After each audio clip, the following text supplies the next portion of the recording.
ഇപ്പൊ ഞങ്ങൾ എന്താ ചെയ്യണ്ടേ? എന്ത് കാര്യമുണ്ടെങ്കിലും ഞങ്ങളോട് തുറന്നു പറയണം. എന്ത് നിങ്ങൾക്ക് പറയണമെങ്കിലും അമ്മയുണ്ട്, ഗോവിന്ദ അമ്മാവനും. പിന്നെന്താ പ്രശ്നം? അയ്യോ പറ്റില്ല, എന്നെ കൊണ്ട് വയ്യ. പറ്റില്ലെന്നൊന്നും പറയാൻ പാടില്ല ബ്രോ. പാർട്ടി റൂൾസ് വെച്ചാൽ റൂൾസ് തന്നെയാ, അത് ഫോളോ ചെയ്തേ പറ്റൂ. അതെ ശിവാനി, ഇപ്പൊ ഇവനിൽ ഇഷ്ടമുള്ള കാര്യങ്ങളും ഇഷ്ടമില്ലാത്ത കാര്യങ്ങളും നീ പറയണം. ഓ അല്ല, ഞാൻ ഏയ് അതൊന്നും വേണ്ട, എന്നെ കൊണ്ട് പറ്റത്തില്ല. ഈ കളിക്ക് ഞാനില്ല. ഇതെന്തായാലും നല്ല കഥയായി പോയല്ലോ. ഇഷ്ടമായില്ല ഇഷ്ടമായില്ലെന്ന് വെച്ചാ അതെന്തുകൊണ്ടാണെന്ന് ഇപ്പൊ പറയൂ. അത് ഒന്നുമില്ല. ഇല്ല, ഞാനൊന്നും പറയുന്നില്ല. തൃശൂൽ മുൻ വെറുതെ വാശി പിടിക്കില്ലേ, പറയടാ. പറഞ്ഞേ പറ്റത്തുള്ളൂ. പറയണം. ഇപ്പൊ തന്നെ പറയണമെന്നുണ്ടോ? ശരി, എന്നാ പിന്നെ ശിവാനി അതിന് സമ്മതിക്കട്ടെ. ശിവാനി, നീ സമ്മതം കൊടുത്ത് അവൻ ആദ്യം പറയാൻ പറ മോളെ. ഏട്ടത്തി കമോൺ പറ.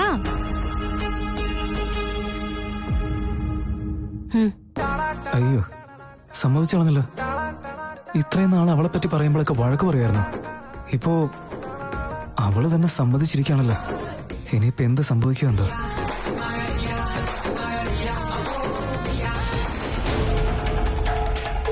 മായേ, അവിടെ പോയിട്ട് ഞാനിപ്പോ എന്ത് ചെയ്യണമെന്നാ? വെറുതെ എന്നെ ഇട്ട് കളിപ്പിക്കാൻ നോക്കരുത്. നീ ഉപയോഗപ്പെടുത്തേണ്ട സമയമാണിത്. കുറച്ച് സമാധാനത്തോടെ പോ. നീ എന്താ ചെയ്യാൻ പോകുന്നതെന്ന് എനിക്ക് ഒരു ഐഡിയയും കിട്ടുന്നില്ല. നടക്ക്, അങ്ങോട്ട് പോ. ഒരു നിമിഷം. ഇനി എന്താ? നമ്മൾ ഇനിയും അകത്തേക്ക് പോകേണ്ട സമയമായിട്ടില്ല. നമ്മൾ പുറത്ത് തന്നെ നിന്ന് അകത്തെന്താ നടക്കുന്നതെന്ന് മനസ്സിലാക്കണം. നിന്റെ വാക്ക് കേട്ട് ഞാൻ ഇപ്പൊ ഇവിടം വരെ വന്നു.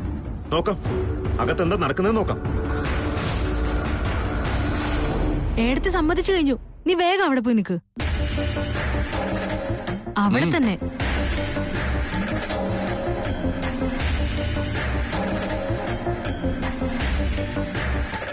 ദൂരേക്ക് അകലാൻ പോകുന്ന ശിവാനിയെ പറ്റി എന്താ പറയാ? ശരിക്ക് പെട്ടിരിക്കാൻ ഞാൻ.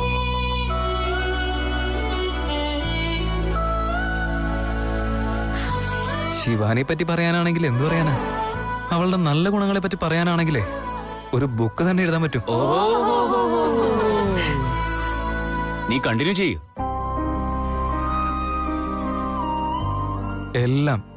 എല്ലാവരും ഒരുമിപ്പിക്കുന്നത് അവളുടെ ഗുണം.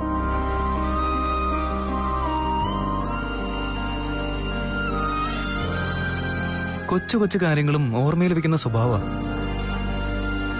തെറ്റ് ചെയ്യുമ്പോഴൊക്കെ അത് തിരുത്തും. ശരിയാണെങ്കിൽ അതൊക്കെ സന്തോഷത്തോടെ സ്വീകരിക്കും. മനസ്സിലൊന്നും വെക്കാതെ പെരുമാറുന്ന പുഞ്ചിരിക്കുന്ന മുഖം.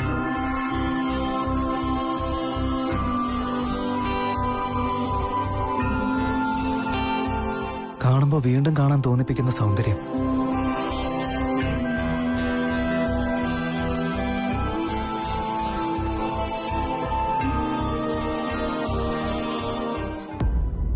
അത്രേ ഉള്ളൂ, തീർന്നു.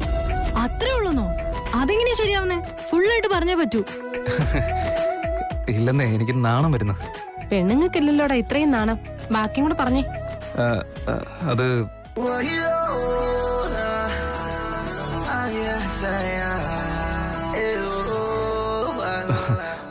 അവൾക്കുള്ള എല്ലാ ഗുണങ്ങളും എനിക്ക് ഇഷ്ടം തന്നെയാ. പക്ഷെ ഒരെണ്ണം ഒഴികെ. ഒരെണ്ണം ഒഴികെയോ? അതെന്താണാവോ അത്? അവള് ചിരിക്കുന്ന സമയത്ത് വിശ്വസുന്ദരി. എന്നാൽ അവള് ദേഷ്യപ്പെട്ട് കഴിഞ്ഞാലോ മുറിവേറ്റ പാമ്പിനെ പോലെയാ.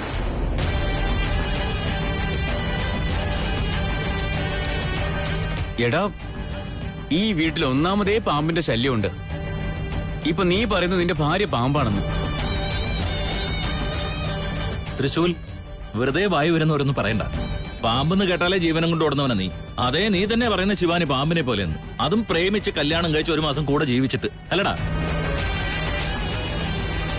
ശിവാനി, അവൻ തമാശയ്ക്കാ നിന്നെ പാമ്പിന്റെ കാര്യമൊക്കെ പറഞ്ഞ് വർണ്ണിച്ചത്. നീ ഒന്നും വിചാരിക്കണ്ട കേട്ടോ. അവൻ പറഞ്ഞത് ചിലപ്പോ തമാശയ്ക്കായിരിക്കാം, പക്ഷെ പറഞ്ഞത് സത്യമാണ്. ഞാൻ നാഗമാണ്. ശരി ശരി ഏടത്തി, ഇനിയിപ്പോ ഏടത്തി പറ. അവിടെ ചെന്നിട്ട് ഏട്ടനെ കുറിച്ച് പറയാനുള്ളത് എല്ലാം പറ. ഞാനോ? ഇതെന്താ ഏടത്തി ഇങ്ങനെ ചോദിക്കുന്നേ? ഇത്രയും നേരം ബ്രോ പറഞ്ഞത് കേട്ടില്ലേ? ആ അതെ അതെ അതെ, ശരിയാ. ഇതുവരെ ഞാൻ പറഞ്ഞില്ലേ, ഇനിയിപ്പോ ശിവാനി എന്നെ പറ്റി പറയട്ടെ.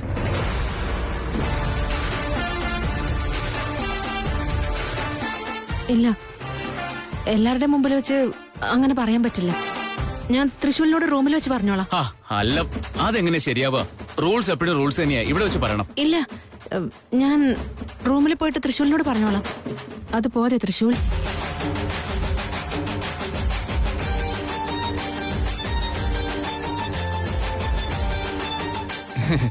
ഏയ് വേണ്ട വേണ്ട, റൂമിൽ വേണ്ട ശിവാനി, ഇവിടെ വെച്ച് തന്നെ പറഞ്ഞു.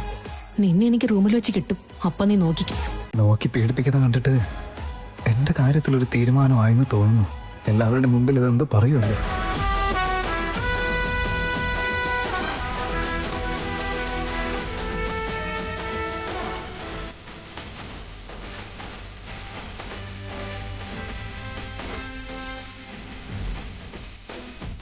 ഈ വീടും ഈ വീട്ടിലുള്ളവരും എപ്പോഴും സന്തോഷത്തോടെ ഇരിക്കണമെന്ന് കരുതി എത്ര കഷ്ടപ്പെട്ടാലും അവര് സന്തോഷിക്കാൻ വേണ്ടിയിട്ട് ജീവിക്കുന്നവനാ.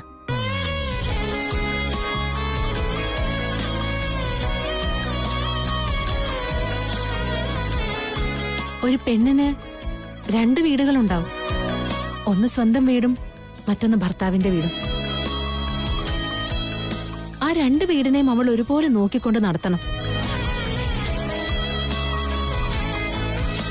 അതുപോലെ തൃശ്ശൂരിലും 2 വീടുകളാ ഉള്ളത്. ആ 2 വീട്ടിലുള്ള എല്ലാവരെയും ഒരുപോലെ സ്നേഹിച്ച് നോക്കി പരിചരിച്ചുകൊണ്ട് അവ സന്തോഷത്തോടെ ഇരിക്കുന്നു. അതെല്ലാരെ കൊണ്ട് സാധിക്കുന്ന കാര്യമൊന്നുമല്ല. തൃശ്ശൂർ എപ്പോഴെങ്കിലും ദേഷ്യപ്പെട്ടതായിട്ട് ഞാൻ കണ്ടിട്ടേയില്ല. എനിക്ക് ദേഷ്യം വന്നാലോ സങ്കടം വന്നാലോ എന്റെ മുഖത്ത് ചിരി വരുത്തുന്ന കലാകാരനാ അവൻ. ഞാൻ എത്ര വേദനിച്ചാലും സങ്കടപ്പെട്ടാലും എനിക്ക് ആദ്യം ഓർമ്മ വരുന്നത് അവനെ. ഒരർത്ഥത്തിൽ എന്റെ ജീവിതത്തിന്റെ സന്തോഷം അവൻ.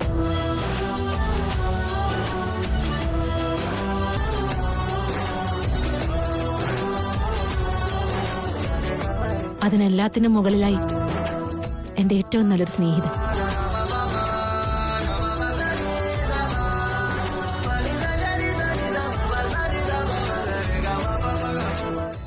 ത്രിവിക്രം, മായേ, എനിക്ക് ഈ ഡ്രാമ ഇനി കണ്ടോണ്ടിരിക്കാൻ പറ്റില്ല. അകത്ത് നടക്കുന്ന കാര്യങ്ങളൊക്കെ കണ്ടിട്ട് എനിക്ക് അങ്ങോട്ട് ചൊറിഞ്ഞു കയറി വരിക. എല്ലാവരും അങ്ങോട്ടും ഇങ്ങോട്ടും ഡ്രാമ കളിച്ചോണ്ടിരിക്കുക. നീ ഇതെല്ലാം നാടകമാണെന്ന് എന്തിനാ കരുതുന്നേ? അല്ലാതെ പിന്നെന്താ? അവര് രണ്ടുപേരും ഡിവോഴ്സ് ആവാൻ പോവല്ലേ? എന്നിട്ട് അതുപോലെ ഒന്നുമല്ലല്ലോ പെരുമാറുന്നേ.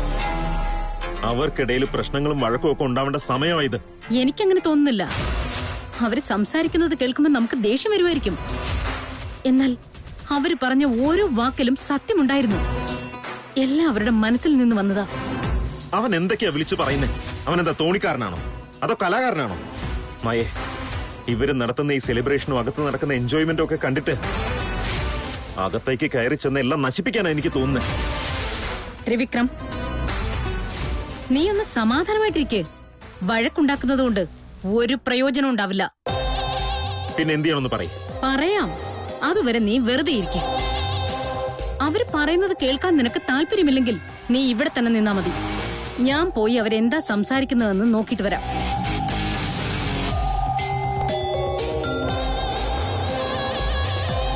ശരി, നിങ്ങളെല്ലാം പറഞ്ഞു കഴിഞ്ഞല്ലോ. ഞാനും സംസാരിച്ചു, ശിവാനിയും സംസാരിച്ചു. ഇനിയിപ്പോ പാർട്ടി കഴിഞ്ഞില്ലേ, നമുക്ക് പിരിഞ്ഞാലോ? ഡേയ്, നീ ഇപ്പൊ എങ്ങോട്ടാ പോകുന്നേ? അത്ര പെട്ടെന്ന് പോയാൽ എങ്ങനെയാ?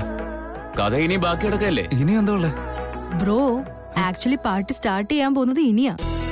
ഏടത്തി ഇപ്പൊ ബ്രോയെ പറ്റി ഇഷ്ടമുള്ള കാര്യങ്ങളൊക്കെ പറഞ്ഞില്ലേ? ഇനി നിങ്ങളുടെ ലവ് സ്റ്റോറിയും കൂടെ പറ. ലവ് സ്റ്റോറിയോ? അയ്യോ, അതൊന്നും നടക്കില്ല. അത് ശരി, അതെന്താ നടക്കാത്തത്? എല്ലാരും പറയുന്ന പോലെ അങ്ങ് പറഞ്ഞാ മതി. പറ പറ.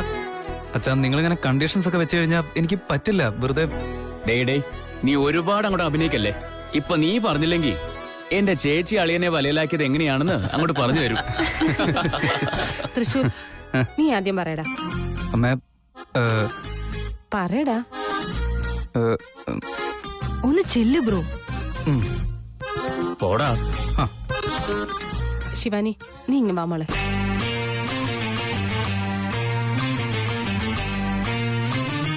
ആദ്യ തവണ ഞാൻ ശിവാനിയെ കണ്ടത് കാട്ടിലൂടെ വരുന്ന വഴിക്കാ.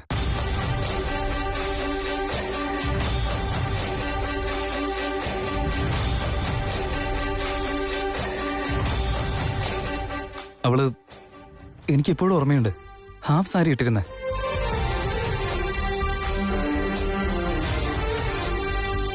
ആദ്യ തവണ അവളെ കണ്ടപ്പോഴേ ഞാനങ്ങ് വീണുപോയി. പിന്നെ അവള് എങ്ങോട്ട് പോയിന്നേ അറിയില്ല. അവളുടെ ഓർമ്മയിലായിരുന്നു ഞാൻ. അതിനുശേഷം ഞാൻ അവളെ കണ്ടത് അവളുടെ വീട്ടിൽ വെച്ച് തന്നെ. നീല കളർ മോഡേൺ ഡ്രസ് ഇട്ടേക്കായിരുന്നു. അമ്പോ, അവളെ കണ്ട് ഞാൻ അങ്ങ് അലിഞ്ഞു പോയി.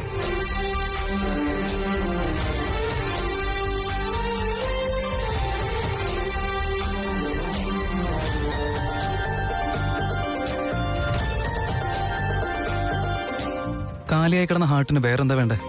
ഫീൽ അടിച്ചുപോയി. അവിടുന്ന് എന്റെ പ്രണയത്തിന്റെ യാത്ര തുടങ്ങി. അപ്ലിക്കേഷന്റെ മേൽ അപ്ലിക്കേഷൻ ഇട്ടുകൊണ്ടേയിരുന്നു. അവളും 2 തവണ എനിക്ക് അപ്രൂവൽ തന്നിരുന്നു. ഗ്യാപ്പില് വേറെന്തൊക്കെയോ സംഭവിച്ചു.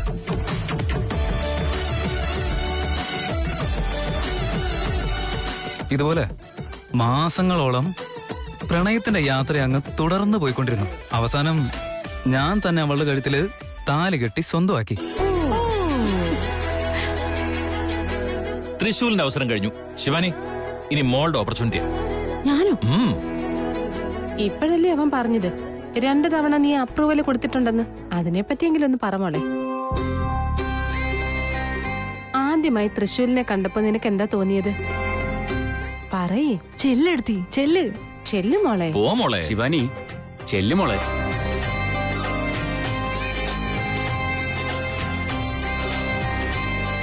പ്രണയത്തിന്റെ മറ്റൊരു പേരാണവന്. ആദ്യത്തെ പ്രാവശ്യമല്ല, അവനെ ഓരോ തവണ കാണുമ്പോഴും എനിക്ക് അവനോടുള്ള പ്രണയം കൂടിക്കൂടി വന്നിട്ടേ ഉള്ളൂ.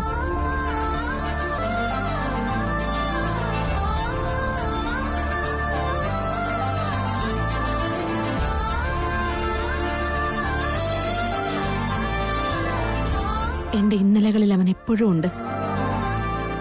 മുന്നോട്ടുള്ള കാര്യങ്ങളിലും അവനുണ്ടാകും.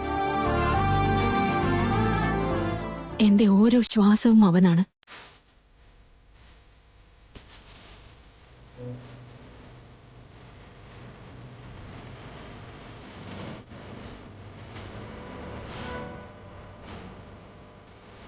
ഈ ലോകത്തിൽ യഥാർത്ഥ പ്രണയങ്ങളിലൊന്ന് എന്റേതോ അവന്റേതോ ആയിരിക്കും.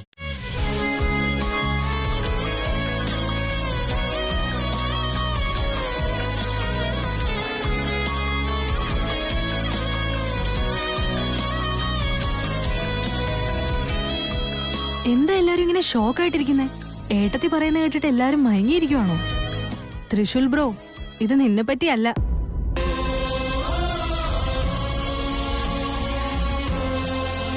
ശിവാനി, ശരിക്കും നിനക്ക് ഇത്രയും സ്നേഹം ഉണ്ടായിരുന്നു? നിങ്ങളുടെ ഈ സ്നേഹം കാണുമ്പോ 100 വർഷം ഒരുമിച്ച് ജീവിക്കുന്ന ഉറപ്പാ.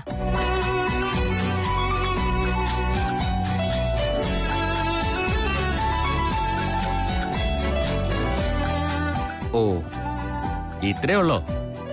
പിന്നെന്താ ഈ പ്രപ്പോസ് ഗിപ്പോസ് എന്നൊക്കെ പറഞ്ഞിട്ട്? ഒന്ന് വെയിറ്റ് ചെയ്യങ്ങളെ, തിടുക്കം കാണിക്കല്ലേ. എന്ത് പ്രപ്പോസാ? ഈ ദിവസം നിങ്ങളുടെ ഓർമ്മയിൽ ഉണ്ടാകാൻ വേണ്ടി ഞങ്ങൾ ഒരു തീരുമാനത്തിലെത്തിയിട്ടുണ്ട്. തൃശ്ശൂര് ഞങ്ങളുടെ എല്ലാവരുടെ മുന്നിൽ വെച്ച് ശിവാനിയെ ഇപ്പൊ പ്രപ്പോസ് ചെയ്യണം. അയ്യോ, പ്രപ്പോസോ? എന്നെ കൊണ്ടൊന്നും വയ്യ. അങ്ങനെയൊന്നും പറഞ്ഞാൽ പറ്റില്ല. പ്രപ്പോസ് ചെയ്തേ പറ്റൂ. വീണമോളെ, അതൊന്നും വേണ്ടെന്നേ. പ്രപ്പോസ് ചെയ്തേ പറ്റൂ. ചെയ്യണം. പിടിക്ക്, പ്രപ്പോസ് ചെയ്യ്. പിടിക്ക്. നിങ്ങള് ഈ പ്രോഗ്രാം ഇവിടെ കണ്ടിന്യൂ ചെയ്യൂ.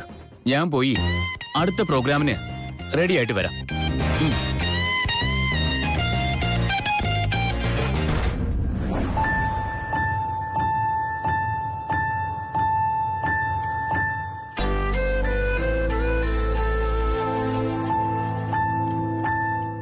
ശിവാനി, നിന്നെ കാണുന്നതിന് മുൻപേ എന്റെ ജീവിതത്തിലേക്ക് വരുന്നവള് ഇങ്ങനെ ആയിരിക്കണമെന്ന ഒരാഗ്രഹവും എനിക്കുണ്ടായിരുന്നില്ല. അങ്ങനെയൊന്നും ചിന്തിച്ചിട്ടുമില്ല.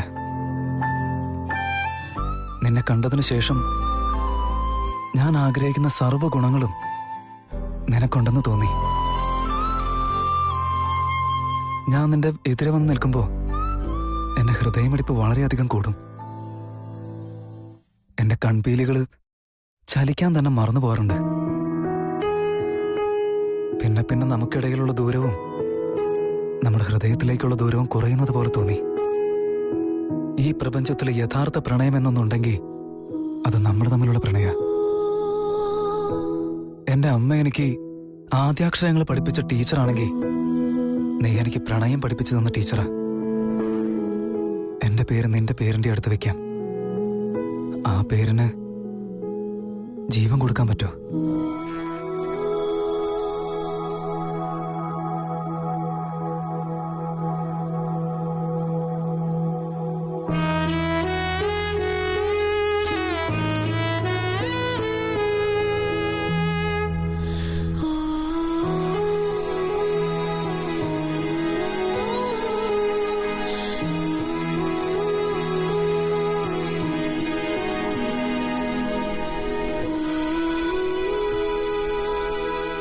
Shivani, I love you. I love you, Shivani. I love you.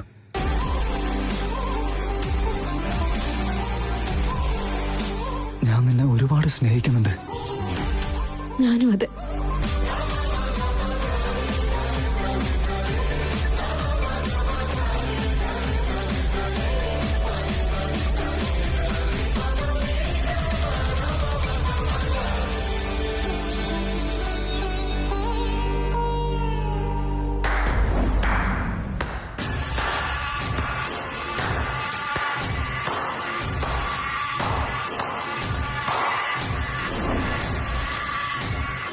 Congratulations.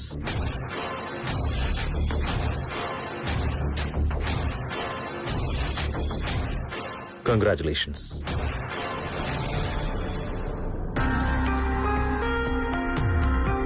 നിങ്ങളുടെ ഇടയിൽ ഈ സ്നേഹം കണ്ടിട്ട് എനിക്ക് ഒരുപാട് സന്തോഷമായി.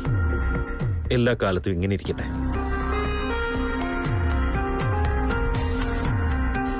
അമ്മേ, നീ വന്നല്ലോ, ഒരുപാട് സന്തോഷം എനിക്ക്. നീ വരില്ല എന്നാ ഞാൻ വിചാരിച്ചിരുന്നത്. എന്തിനാ അമ്മ അങ്ങനെ ചിന്തിക്കുന്നത്? അമ്മയുടെ മുഖം മാറിയില്ലേ? അയ്യോ, ബോറടിക്കുന്നു. ഒരു എന്റർടൈൻമെന്റും ഇല്ല. അങ്കിൾ എവിടെ? ദേ വന്നേ.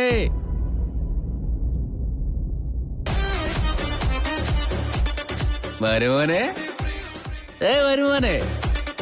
Welcome, welcome. പ്രേമ ഭിക്ഷുകി, ഭിക്ഷുകി. ഏതു ജന്മത്തിൽ ഏതു സന്ധ്യയിൽ എവിടെ വച്ചു നാം കണ്ടു.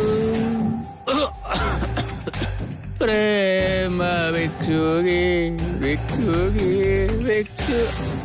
ഓ വാ.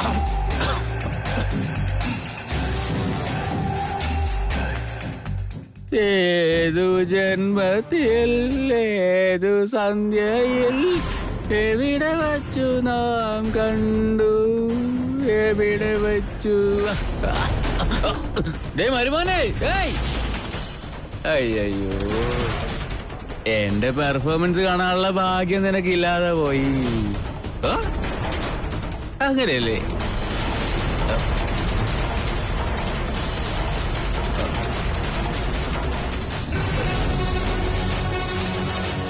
ത്രിവിക്രം, എന്തു പറ്റി?